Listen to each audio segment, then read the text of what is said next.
Welcome to the CBS Radio Mystery Theater Archives, the only YouTube channel which has the original classic episodes of the CBS Radio Mystery Theater in order with no ads. Thank you for listening, and now, enjoy the show.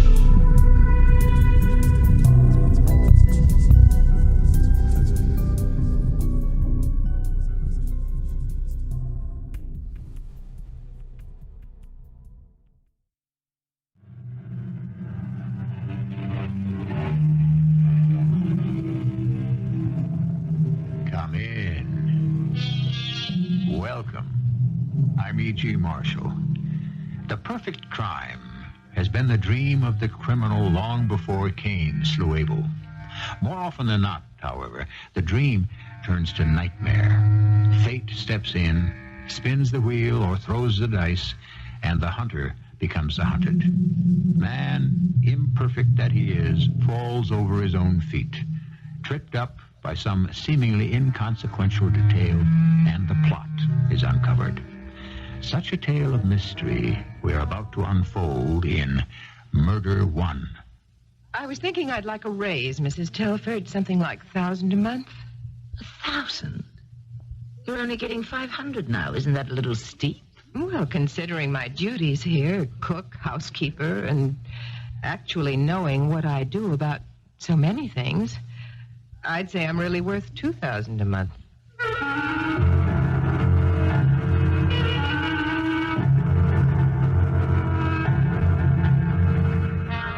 Mystery drama Murder One was written especially for the Mystery Theater by G. Frederick Lewis and stars Tammy Grimes. It is sponsored in part by X-Lax and Buick Motor Division. I'll be back shortly with Act One. The wisest one once said, "For what shall it profit a man if he gain the whole world and suffer the loss of his soul? What indeed shall it profit such a wealthy man should he suffer the loss of his life?" Such a man was Walter Telford, oil baron, airplane builder, motion picture tycoon, art collector, yet a recluse. Only a handful of men surrounded him, kept the world away, and formed the nucleus of that giant multinational company, Magna. 3 men and 1 doctor, Telford's personal physician. Only 1 woman was ever close to him, his young wife, Madge. This is her story. When I woke up this morning, for the first time in 12 years, I felt lighthearted. Free, because I was free. Walter was no more. The years of having to put up with this strange, unloving man were over. He had attracted me at first, but it soon wore off. His position, his power, his money. Now he's gone. His ashes lie at the crematorium. Soon I would have to pick them up and have them placed in his private jet, the Murder One, flown over his oil fields and scattered, just as Walter had instructed. Come in.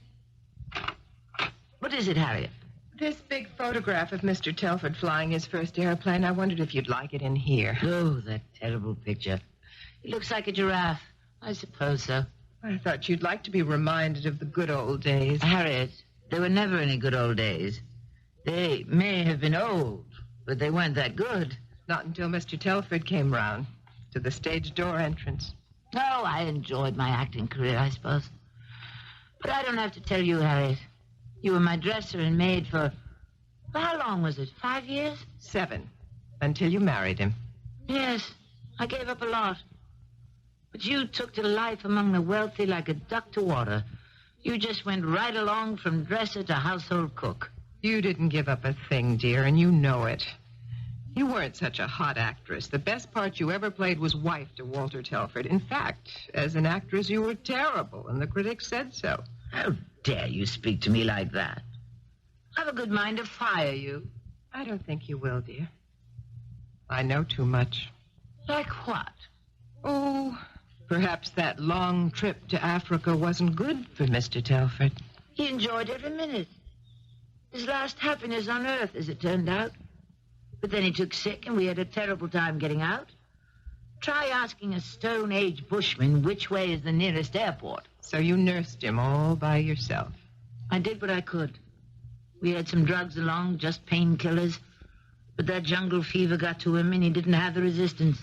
Well, there aren't many young wives married to old fellows who would have done as well by him as you. Harriet! Well, he was old. Can't deny that. I think you'd better get back to the kitchen. You forget yourself. Do I? There are an awful lot of things I just can't seem to forget. The days passed. Walter's business associates were most kind. Jack called several times assuring me they wanted me on the board of directors of Magna. Not just because I was Walter's wife, a widow, but because they felt a younger voice in the corporation was needed. Not that I was looking forward to becoming a businesswoman, for aside from being a wife, all I knew was the theater. But I felt in Walter's memory I should. I wondered if I ought to give up this big house in Beverly Hills, the 2 maids, the gardener and chauffeur, and Harriet. But it would be hard for me to leave. Do you have a minute, Madge? Madge? Since when are you being so familiar?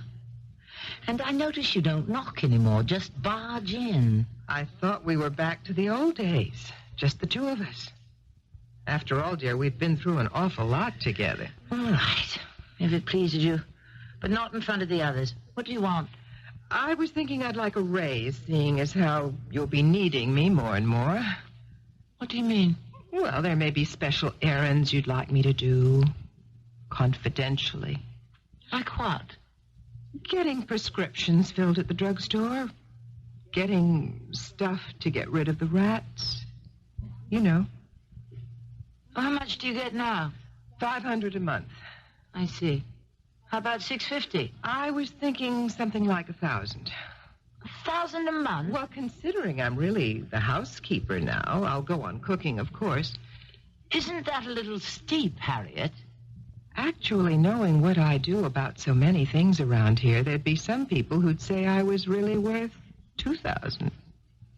Well, I'll have to think it over.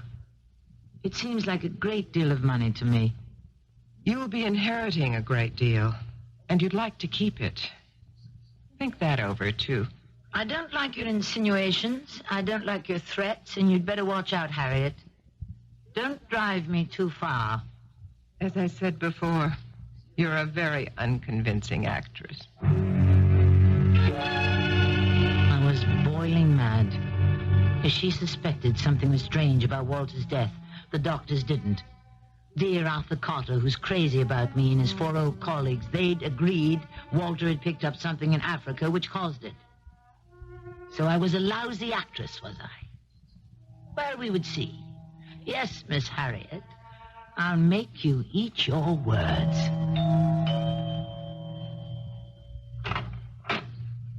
Yes? Is this the Telford residence? Yes, it is. What can I do for you? I'm Sister Teresa of the African Hospital. May I come in? Of course. Certainly, sister. You must be Harriet. They've told me so much of you. Yes, I am. What a beautiful room. Fantastique. Is that Mrs. Telford, that portrait over the fireplace? Yes, it is. I thought I recognized her. May I sit down? Would you like me to call her and announce you? Oh, in a moment. Let me catch my breathing first. It is good luck that I'm here. When I saw Mr. and Mrs. Telford last, I had no idea it should be so soon. It is, in fact, extraordinary I should come at all. You come from Africa. Mr. Telford, when he was taken ill, he was brought to our little hospital in Ghana. Poor man, he was very sick. But his good wife, she got an airplane and took him to America. I hope he had recovered from his malady. Sister Therese, what made you come here? I show you. a letter he wrote. He left with the sisters in our little hospital. I read it to you. Dear Sister Therese, I can never repay you and all the sisters at the hospital for your goodness and kindness. As I told you, whenever you need something to make a hospital bigger and better, with more equipment, please let me know, and I shall be very happy to take care of your needs. Very sincerely, Walter Telford. Please, look. A beautiful letter. Oh, yes. I recognize the handwriting. Of course. So, how did I get here? There was a world meeting of our order in Vancouver, and I went, and from Vancouver to California is not so far. So, please, I would like to see him now, Mr. Telford. Please tell him Sister Teresa from Ganama is here. I wish I could do that, sister, but I'm afraid Mr. Telford passed away a week ago. Oh, mon Dieu. I'm too late. I'm afraid so. All this distance for nothing. If you could have seen what a brave fight he put up against the fever. So many of the native Africans catch it every year. It's terrible. But it is not always fatal. Not always? 90% yes, it is fatal. But the younger 10%, they have a chance to come out of it and live. Mr. Telford was not exactly a young man. What is this disease, fever? A parasite. In Africa, these parasites kill people every day. Well, perhaps before I go, I should see Mrs. Telford. I liked her very much. She was devoted to Mr. Telford. Devoted. By all means, sister. I'm sure Mrs. Telford would be happy to see you. Although, on second thought, perhaps not. These must be sad days for her. And for me to come at this time and ask for money, not the right time. No. Just as you wish. But I shall certainly tell her you were here. Thank you very much. I shall write to her. Did you come by car, sister, or should I call you a taxi? Oh, my, no. I walk from the railroad. That one gets used to very soon in Africa, walking. It is 4 kilometers from the train station at Ganama to our hospital. Au revoir, Miss Harriet. Goodbye. I shall remember you in my prayers. Merci.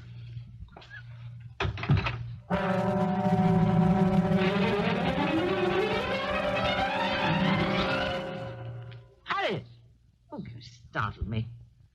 What are you doing this early in the morning in Mr. Telford's trophy room? Just came to tidy up. We have a maid for that. 2, in fact. Oh, I meant to tell you about that. I thought their work was getting very sloppy, so I've let them go. Without asking me? Well, since I am the housekeeper now, it's my responsibility. I thought you'd be leaving those decisions to me. Now, I have 2 young nieces who are very hard workers. I thought I might ask them. Harriet, I don't like that. Not being consulted. And I'll tell you what else I don't like. There are too many spices in the food. I don't like it that way, and I never have, and you know it. Mr. Telford always did. Well, I'm not. When are you getting these girls? Whenever I can. I have to write to them. They live in Cleveland. I hope you realize this is a large house to run with only a housekeeper, a chauffeur, and a gardener. Matter of fact, dear, they quit. The gardener and the chauffeur. What? Just like that? Just like that. We had a little talk yesterday. I told them what would be expected now that I'm in charge, and this morning they just up and left. Oh, that's unbelievable. Yes, it is strange, isn't it? So, for a little while, it'll be just you and me, dear. The 2 of us. In this house. Together.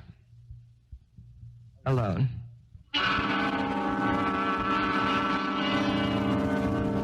To look at the large house in Tudor style set back amid the landscaping and palm trees on Beverly Drive, one would never dream that within those fancy brick walls lived a young widow and her housekeeper.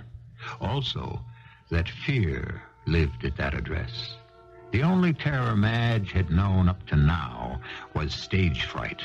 But this was not theater or make-believe. This was real. How real, we shall find out when I return with Act 2. Suspicion is no friend to virtue. Suspicion is an enemy to happiness. So goes the old saying. And so it was in the Telford mansion between the two women living there. Had billionaire Walter Telford died fairly, foully, of known or unknown causes?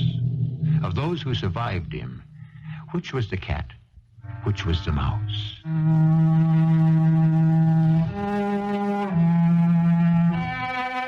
I would lie in bed night after night, hoping sleep would come, but it didn't. Monday, Tuesday, Wednesday, in a dreaded pattern.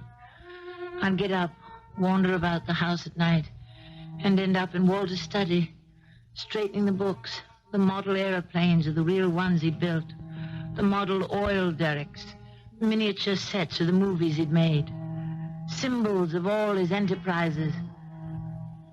This night, I was particularly keyed up. I had to talk to someone. Arthur was the only one I could think of. Dr. Cotter here. Arthur? Yeah, you, Madge? Yes. Do you know what time it is? I couldn't help it. Something's going on here. Well, what is it? It's Harriet. Huh? She's at me in this most peculiar fashion. It's hard to explain. As though I personally had a hand in Walter's death. I see. But what does she say? Well, for one thing, she wants more money. Much more. So don't give it to her. There are other cooks, you know. It's not that simple. What can I do? Arthur, you're the only man I can turn to. Yes, well, leave it to me, Madge. You mean... I said leave it to me. Now hang up and come to see me tomorrow at 4 in the office. Hello, John. Last night I had a call from Mrs. Telford. It seems their cook, Harriet, has been making demands implying she knows something, and I just wanted to be sure where the boys stood. There was absolutely nothing strange about how Walter died, a clear, definable case. She is imagining that her cook is an enemy. Absolutely not. So far as there being any possibility of foul play, forget it. Walter Telford died of natural, diseased causes. I'll stake my reputation on it.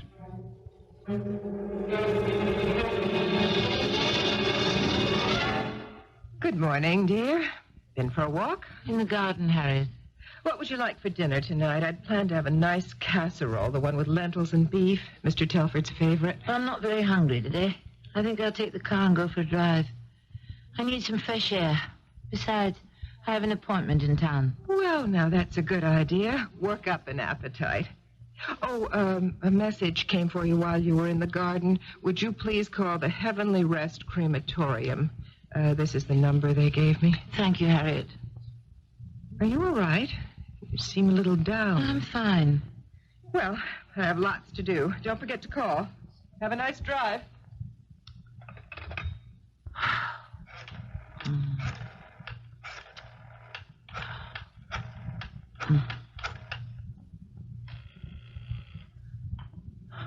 Heavenly Rest Crematorium? This is Mrs. Telford. Somebody called me earlier. Oh, yes, it was I, Mr. Fisher. Yes? About your husband, Mrs. Telford. Oh, yes. I was planning to pick up the ashes just as soon as I got around to it. It's, well, you know. I have a funny feeling about it, and... I'm afraid that's the difficulty, Mrs. Telford. But it's no problem if you aren't in any hurry. What do you mean? I regret to say there's been a strike, and so we haven't been able to process Mr. Telford yet. But everything will be in order in a few days. However, I thought I should let you know. Yes. Yes, I understand. A few days, a week at the most, and everything will be in order, I can assure you. A few days? A week at the most? Walter was still not... What if someone should want an autopsy? What would I say? Jack or Fred or the other Magnum board member? Of course, Arthur would stop them. He signed the death certificate, his word. Besides, who could do that without my permission? Unless there was some suspicion of... It was narrowing down to Harriet or me. I had to act. Now, first thing, to discredit whatever she might say. I called Arthur's office and said I was too sick to keep my appointment at 4. I started eating nothing but toast, a few potatoes for dinner. I began to take a few grains of arsenic at a time. I had to make it believable she was the prisoner and I was the next intended victim. Well, what is it, dear? 3 days now and you've hardly touched your food. And what are you doing still in bed? I really feel terrible. What's gotten into you? I don't know. I could be, who knows? Emotional shock of suddenly losing my husband. Oh, you expect me to believe that? I don't care what you believe. You've been taking a great many liberties lately, Harriet, and it aggravates me. Oh, I have I? It's perfectly true that at one time we were close. And if it hadn't been for my regard for you, I wouldn't be paying you the exorbitant wages you're getting. I've decided I want more. Don't interrupt me. When I married Walter, you were so grateful to get out of the theatrical rat race, you fell all over yourself. You were so happy I arranged for you to take over our kitchen. And you did fine. I'm not saying you didn't. But since we came back from Africa, since the tragedy, I don't understand your behavior at all. And what I'm saying, Harriet, is cut it out. I don't like it. I'm not going to stand for any attempted blackmail. Should I applaud now? Not a very good scene, dear. You didn't play it very convincingly. You're bluffing, and old Harriet isn't being taken in one bit. Oh! Get me the Dr. Carter for me.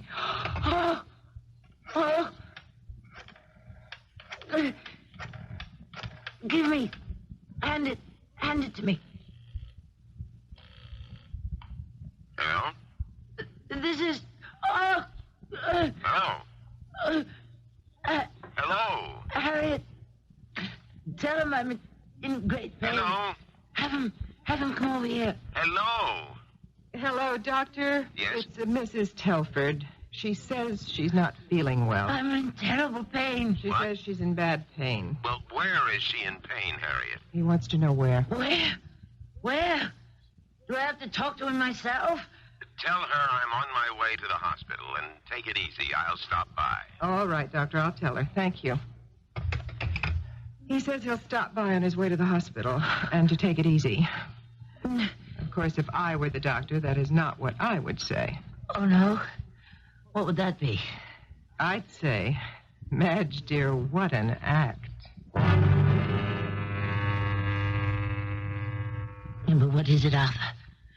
I can't begin to describe it. I felt like death. There's nothing wrong with you, Madge. Nothing at all. Probably picked up some intestinal bug. Oh, by the way, I am sorry I was so short with you when you called the other night. It's just that Cecile has always been jealous of you. I'm sorry. I couldn't help it. I was frightened. Why do I have this awful wrenching inside me now? I'm sorry. No, it's not your fault.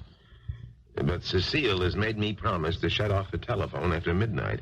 So the service will pick up, and that's that. Shh. Is that you outside the door, Harriet?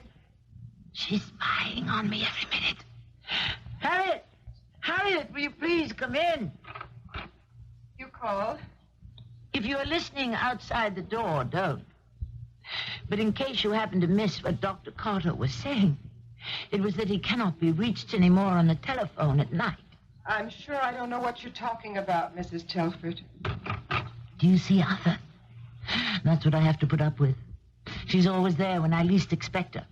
I feel her waiting, watching, everywhere.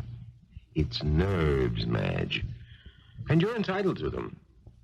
After what you've been through. Now, look, you stay quiet and remain in bed for a few days and eat lightly. I can't keep anything down. Crackers and tea, then. Or beef consomme.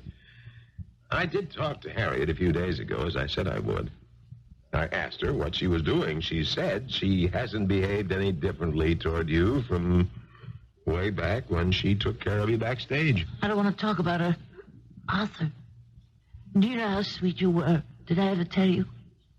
You were so wonderful to me in those last hours. Well, it isn't easy for a wife to watch her husband slipping away. You made it bearable, Arthur. Taking care of all those ghastly details so efficiently. Oh, it wasn't much. A certificate to sign and then have, well, the body removed. I shall never forget, ever, how you helped. Isn't it strange, when you think about it, that Walter and I should have the same pain? Right across here. You have an enormous imagination, my dear. I don't think so. Come here. Come closer. You see that bouillon in that cup? I had a little, about half of it. Arthur, it tastes funny. Funny? Take it with you, will you? Would you have it analyzed? Whatever for? Oh, I'm sorry. I didn't realize you were still here, Doctor. Here, Mrs. Telford, let me plump up that pillow. Oh, my goodness. That nice bouillon. How careless of me. Well, I'll get a dustpan and clear up that mess right away, and then go make you some more. And how is our patient today? Oh, good morning, Harriet. It's after 12. You slept very well, didn't you? After 12? I can't believe it. A call came for you while you were asleep. I didn't want to disturb you, so they left a message. Who was that? Mr. Fisher from the crematorium. It seems they're still on strike, and he wondered if you wished to make any other disposition of Mr. Telford. Oh, I don't know. I always wondered why you wanted him cremated so quickly. It was his wish. Pity. Doesn't look as though he's going to get his wish. Oh, did I ever tell you I had a very interesting visit last week from a Sister Therese of the African Hospital, I think she said. Sister Teresa here? In Beverly Hills? She was very concerned about Mr. Telford. She took care of him out there. They said he'd contracted a kind of jungle disease. We know that, Harriet. It occurred to me now that Mr. Telford's body is still, how should I say, intact. Perhaps you'd be doing science a great favor to let it be examined. Think how much they could learn from what he had. Since when are you so interested in medical science? Well, I have a brother in San Francisco who's a medical research doctor. He'd be fascinated to find out something about jungle diseases. I was thinking I might drive up and bring him down. I absolutely forbid it. Well, now, aren't you being selfish? Just supposing if Mr. Telford were examined, not by Dr. Cotter and the old fogies he brought in, the cause of his death turned out to be something different. Maybe not a jungle disease. Now do you see why I'm worth even more than I'm getting now? I've got all these good ideas. Harriet, will you please leave the room? I'm in no state to argue with you. My hands are perspiring. My feet are icy. I just want to be let alone. I'm only saying if. If ifs and ands were pots and pans, there'd be no need of tinkers. Oh, that's from St. Joan, isn't it? I remember you saying those lines when you played the part. You weren't at all bad. Didn't you do it with a French accent? I did mention to you, didn't I, a Sister Therese with a French accent came by and tried to tell me Mr. Telford died of this African disease? Something very familiar about her.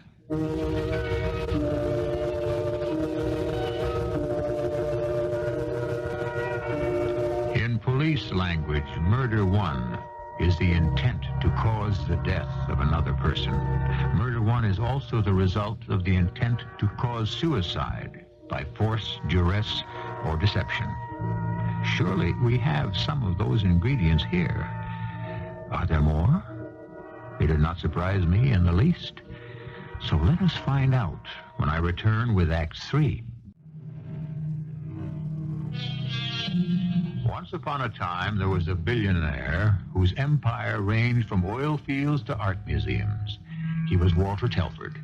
He was a difficult man to work for, demanding complete loyalty. His sense of humor was grisly, to say the least, like calling his private plane the Murder One. Unfortunately, fate sometimes plays its own little jokes, and Murder One is one of them. It is surprising how much arsenic the human body can tolerate. Not that I feel tip-top, but I have been gradually taking more and more, so that when I get Arthur to examine me, and he will discover it. And how can Arthur help but conclude that someone is trying to poison me? Who else could it be but Harriet? That is the game of suspicion and death. And tonight I play my final hand. Help! Help! Help me! Where is she? Why doesn't she come? Harriet! Please! Help! What is it? What is the matter? It's after midnight. I'm dying. Get Dr. Carter, get him. Oh, all right, I'll call him. Where is the telephone? There's no use. You heard him yourself. He shuts the phone off at night. Go to his house. Harriet, you know where he lives. Take your car and go right away. Now, in this weather? Harriet, if I die, you won't get anything. Not one penny. It all goes to the Magna Corporation, all of it. Understand? I don't know what you're talking about. All right, I'll go. I only hope you're as sick as you make out. You better hope I'm not. Now, where did I put it? Why do I keep forgetting things? Something seems to be holding me back. It's such an effort to move, to remember. Where is the arsenic? Ah, here, under my pillow. How stupid of me. Wait. Shh. Has she left the house yet? Down the hall. Why do I feel so giddy? Maybe I've been dosing myself for too much. Seems to me I used much less before, but I had to have enough in my stomach so that... Oh, good. She's left the door open. No, that's not where to hide it. In the bureau. I can't see. Why don't the lights work? The switch, where is it? Ah, here. Hide it under the clothes, way in the back. Can't get it shut. That's all right. Now, get back to bed. Oh, I really don't feel well at all. So dizzy.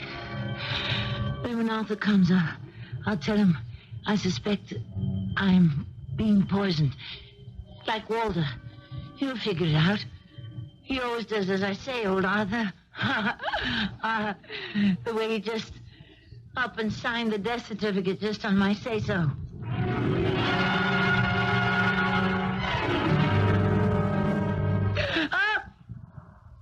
What is it? Oh, I must have been asleep.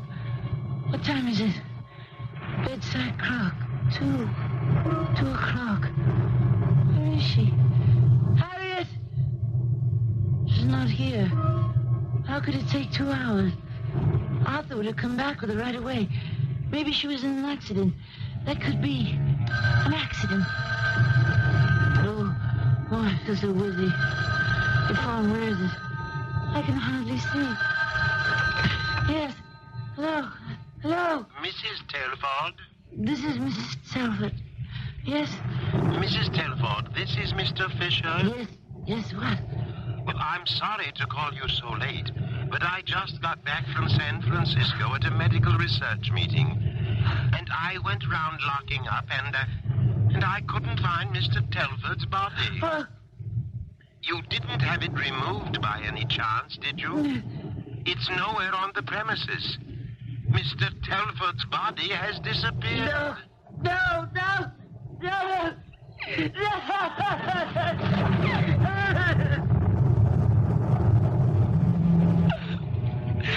Something is closing on me. Get a hold of myself. Think clearly. Harriet is not here. Therefore, Harriet is in an accident. What do I have to do now? What do I have to do? Yes. Take my car and drive to Arthur's. Get dressed. It's raining so bad. Look. No. That would be wrong. Put my robe on. Over my pajamas. No slippers. Bare feet.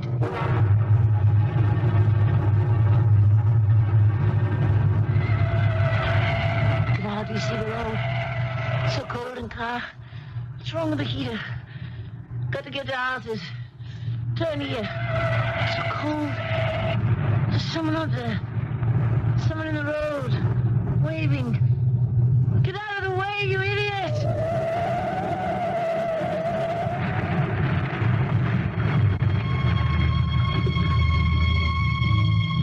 Am I alive?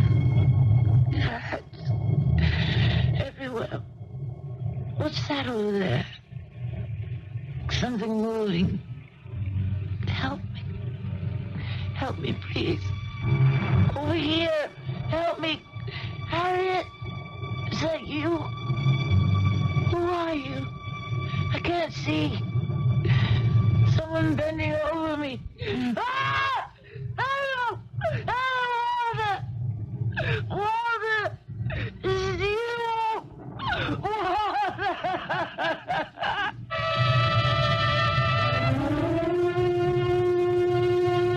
What's the matter with you, Arthur? It was a rotten idea. I think we've gone too far. Oh, it's locked.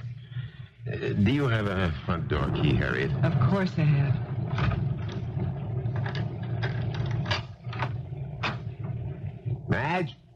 Madge, it's me, Arthur. I'll go upstairs. You check all the rooms down here. We've got to find her. She's not in her bedroom. Not downstairs either. Did you look in your room? My room? Why would she be in there? Will you do as I say? Go look. All right. Stupid. All because I thought Madge had made a fool of me, getting me to sign that death certificate without a... I had a feeling something was wrong with my diagnosis of Walter's death. But I never thought it could be poison. Well, she's not there. But my room is a shambles. Clothes all over the place, drawers pulled out like a cyclone hit it. And look, I want you to see what I found. Right. This powder. It's not mine. I swear it. Good Lord. What'll we do? Where is she? I'm responsible. I am responsible. Check the garage, will you, Harriet? See if her car is there. It isn't. I remember now seeing the garage was empty as we drove up. What are you doing? Calling the cops. Hello, police. This is Dr. Cotter. One of my patients may be driving around the Hollywood Hills. Yes, she's in no condition to drive. I want you to search Beverly Glen, Coldwater, that whole area. It's Mrs. Walter Telford. Yes, that Mrs. Walter Telford. I'd say she left here about an hour ago, and I'm afraid she isn't competent to drive. No, I don't know. Wait a minute, hold on. Why would she have gone out tonight? Oh, of course. She was going to my place. She was here waiting, and I called her pretending to be Fisher. I didn't show up here. Sergeant, send your men first along Mulholland Drive. Yep. Call me. I'll wait here. The number's 555-8601. Soon as you find out anything. Thank you. It's gone too far, Harriet. Too far.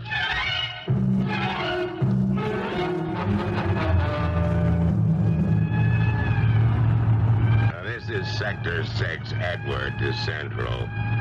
We picked up female on Mulholland and Beverly Glen, unconscious. Thrown from car, which appears wrecked. What is it? Where am I? Where are you taking me, Walter? Ma'am, you just sit back there easy and wrap that blanket around your arm. There's blood on me. You on, Walter? No, ma'am, I'm Patrolman Burns. You keep quiet now, and we'll have you in the hospital in no time. My name is Madge Telford. Is that Mrs. Walter Telford? Miss Walter Telford. 6 Edward to Central. Female has regained consciousness and identifies self as Mrs. Walter Telford. Arsenic. She was poisoning me like she did Walter. In his food. Spicy foods. What time is it? A little after 7, Mrs. Telford. 7? Yeah. In the morning? Yes, ma'am, in the morning. I've been out there all night.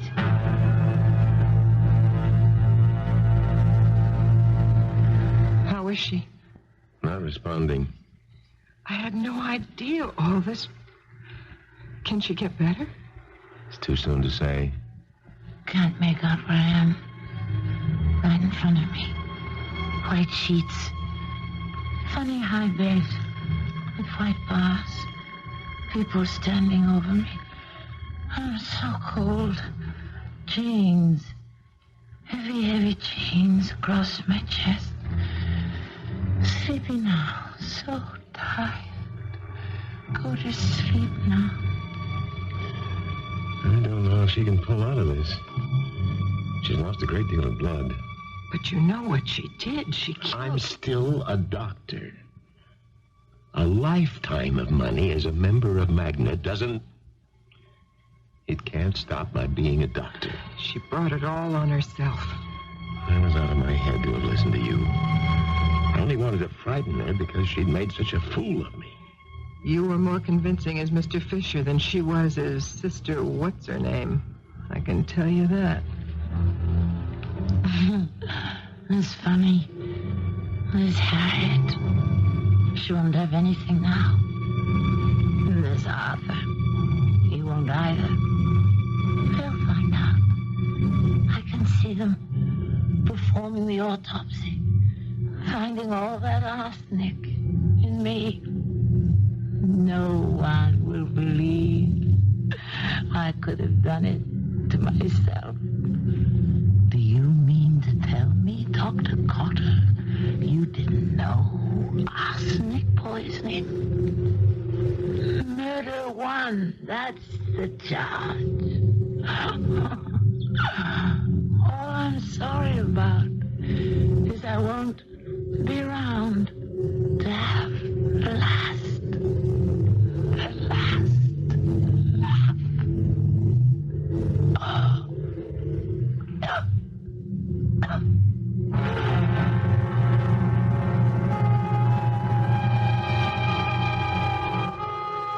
We have seen how fear follows crime and is its punishment. We have seen the hand of fate upset the plans of man and deal out its own brand of justice. What happened to Madge Telford? What happened to Dr. Arthur Carter? Harriet? We'll find out in a very few minutes. 1 hour after having been admitted to the hospital, Madge Telford died, like her husband, from a combination of death-dealing blows, from arsenic poisoning to a crushed body, even a destroyed mind. Harriet was absolved of complicity, but her dreams of untold wealth came to nothing. Arthur Carter has been suspended from the roster of doctors, expelled from Magna, and today awaits indictment. Perhaps it is true. Society prepares the crime. The criminal commits it. Our cast included Tammy Grimes, Teri Keane, and Leon Janney. The entire production was under the direction of Hyman Brown. Radio Mystery Theater was sponsored in part by Buick Motor Division and X-Lax. This is E.G. Marshall inviting you to return to our Mystery Theater for another adventure in the macabre. Until next time, pleasant